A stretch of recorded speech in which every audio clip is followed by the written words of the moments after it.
এবার আমরা অল্প পরিমাণ জল দিয়ে দেবো এটাকে লঘু করে নেওয়ার জন্য।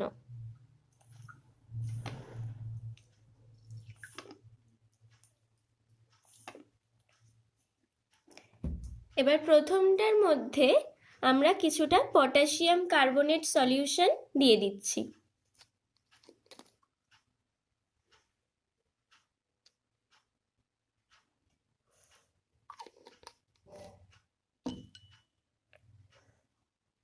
তো দেখো বর্ণটা কিছুটা লালচে হয়ে গেছে। এবার এর পরেরটায় আমরা পটাশিয়াম ফেরোসায়ানাইড দ্রবণ দিচ্ছি।